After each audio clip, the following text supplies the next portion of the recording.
Assalamualaikum warahmatullahi wabarakatuh. Halo sedulurku semua, jumpa lagi di Dongeng Tengah Malam. Apa kabar semuanya? Semoga semuanya selalu dalam keadaan sehat walafiat tanpa kekurangan suatu apapun. Dilancarkan dan dimudahkan segala urusannya, dilimpahkan rezeki yang barokah, amin. Kali ini saya akan membawakan kiriman cerita dari Mbak Diah. Mbak Diah ini menceritakan tentang pengalamannya di rumah yang baru ditempatinya. Ternyata di rumah tersebut ada hal-hal yang mungkin nggak bisa dinalar ya. Ada kejadian yang tidak bisa diterima dengan akal. Tapi sebelum saya lanjutkan ceritanya, saya ingatkan dulu jangan lupa yang belum subscribe monggo di subscribe dulu, klik like-nya dan juga ketik komentarnya. Dan yang di Spotify jangan lupa follow Dongeng Tengah Malam supaya tetap bisa mengikuti cerita terbaru dari Dongeng Tengah Malam. Baik, kita lanjut ke ceritanya dari Mbak Diah ini. Mbak Diah ini baru pindah rumah itu Januari lalu. Jadi tahun ini ya, bulan Januari kemarin baru saja terjadi berarti. Sedikit gambaran tentang posisi rumah atau gambaran rumah dari Mbak Diah ini ya. Di samping rumahnya ini ada kebun pisang. Rumahnya itu ada 3 kamar. Sedangkan kamar yang ditempati Mbak Diah adalah kamar yang kedua. Jendela kamarnya itu terbuat dari kayu. Dan jendelanya itu berada tepat di depan kebun pisang tersebut. Di kebun itu juga nggak dipasang lampu. Makanya kalau waktu udah menunjukkan pukul 5 sore, Mbak Diah sudah memastikan untuk menutup jendelanya tersebut. Karena menurut Mbak Diah sih ngeri kalau malam-malam, karena kan gelap ya. Sedangkan di depan kamarnya Mbak Diah itu ada TV. Jadi kalau ada yang nonton TV itu bisa kedengaran dari kamar.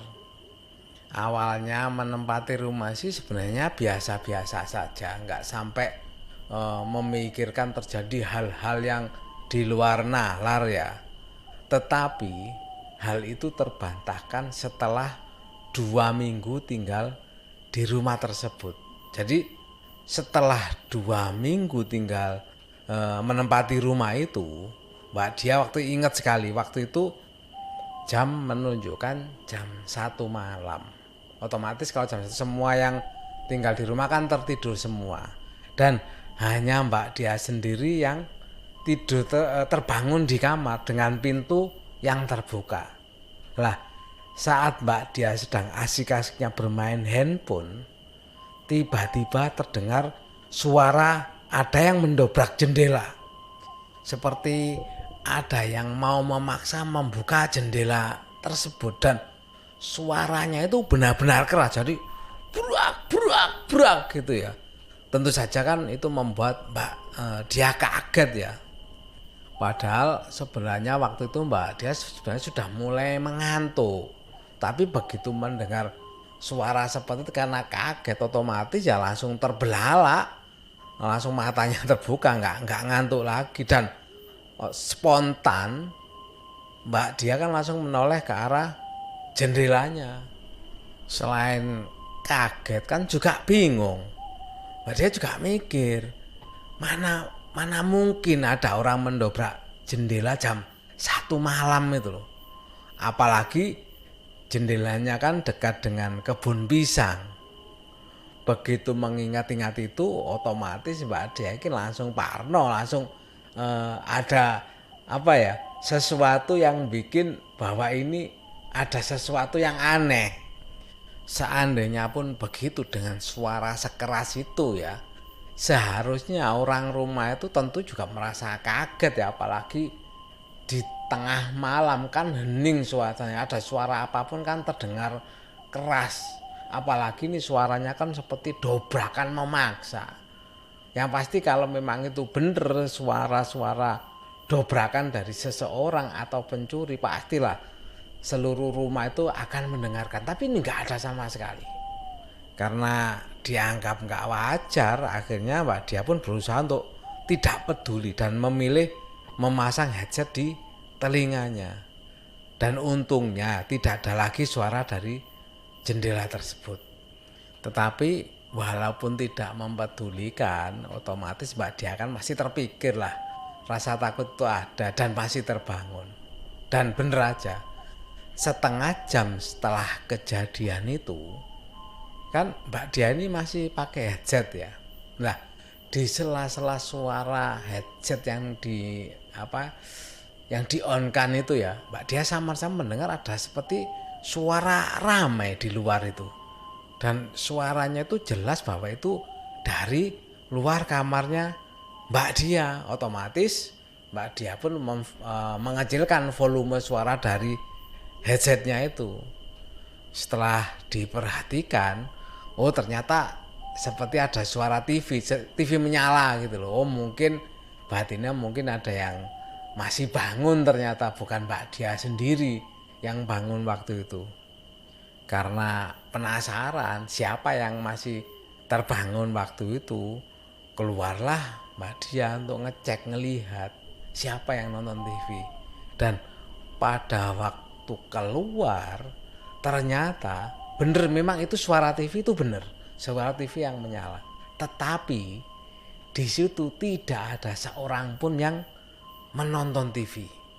Bahkan remote-nya itu masih berada di meja TV tersebut.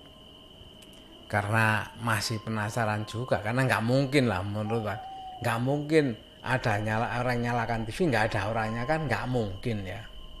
Karena masih penasaran, dicarilah ke seluruh rumah, ke belakang, ke depan. Ternyata setelah dicek semua, ternyata nggak ada seorang pun yang masih bangun. Dan semua pintu kamar juga masih tertutup rapat. Berarti siapa yang nyalakan TV tadi kalau memang nggak ada orang? Begitu sadar bahwa ternyata nggak ada yang bangun, bisa dibayangkan ya, kagetnya orang mengebrak-gebrak pintunya aja belum selesai. Ini ditambah kejadian yang kedua yang membuat Mbak Dia ini otomatis kan merinding. Begitu sadar, Mbak Dia langsung lari ke kamar, membanting pintu dan langsung menutupi dirinya dengan selimut. Ya karena saking takutnya tadi. Itu adalah kejadian pertama kali tinggal di rumah baru tersebut. Dan ternyata ada kejadian kedua. Kejadian kedua ini sekitar bulan Juli. Dan waktu itu Mbak Dia ingat betul, tidur pukul 7:30 malam. Habis sisa Mbak Dia itu langsung tidur. Nah, di tengah-tengah tidurnya itu Mbak Dia mendengar suara berisik dari arah jendela. Benar-benar berisik dan suaranya itu keras sekali. Tapi walaupun suaranya berisik dan keras ya, masih ingat kejadian yang pertama ya, otomatis Mbak Dia ini sudah nggak mau menghiraukan, anggap nggak ada apa-apa lah. Dan berusaha untuk tetap tidur. Nah kalau di suaranya itu ya, jadi suaranya itu berisiknya itu brak brak brak kriet, brak brak kriet, begitu keras. Dan Mbak Dia ingat sekali suaranya itu, dan itu berlangsung nggak henti-hentinya gitu loh. Sampai akhirnya Mbak Dia pun nggak tahan. Karena nggak tahan, Mbak Dia pun otomatis kan langsung bangun dan melihat ke arah jendela. Begitu melihat ke arah jendela, dan benar jendelanya itu yang dilihat Mbak Dia itu bergerak-gerak seperti ada yang mengetuk dan mencakar di jendela itu. Otomatis Mbak Dia pun ketakutan, mau berpikir positif kalau itu kucing atau tikus, tapi mana mungkin ada kucing bisa mengetuk jendela, apalagi di tengah malam seperti itu. Dan pada waktu mengecek jam, ternyata waktu itu menunjukkan pukul 2 malam. Karena nggak tahan, akhirnya Mbak Dia pun lari keluar kamar. Nah, waktu sudah di luar kamar, Mbak Dia mencoba mengintip dan mendengar suaranya tadi masih ada apa enggak di jendelanya. Ternyata begitu keluar kamar diperhatikan suaranya itu hilang, nggak ada suara sama sekali. Tapi karena masih ketakutan ya, Mbak Dia pun lari ke kamar ibunya dan membangunkannya, juga menceritakan apa yang dialaminya barusan, serta mengajak ibunya untuk ke kamarnya untuk benar-benar masih ada apa enggak. Begitu sampai di kamar ya suara itu memang sudah enggak ada. Karena masih ada perasaan takut, otomatis Mbak Dia pun rasa ngantuknya hilang lah. Dan malam itu Mbak Dia dan ibunya akhirnya nggak tidur semalaman sampai pagi. Sebenarnya kata Mbak Dia bukan hanya kedua kejadian itu yang dialami Mbak Dia. Memang dua kejadian adalah dianggap yang paling ekstrim ya. Tapi di luar itu sampai sekarang pun Mbak Dia masih sering mengalami kejadian aneh. Seperti ada sekelebat bayangan yang lewat di depan kamarnya. Kadang juga ada langkah kaki, padahal kalau dilihat itu nggak ada orang. Ada lagi Mbak Dia tuh merasa ada yang mengintip di kamar mandi. Padahal di kamar mandi juga nggak ada siapa-siapa. Bahkan juga pernah juga terdengar suara gaduh di dapurnya.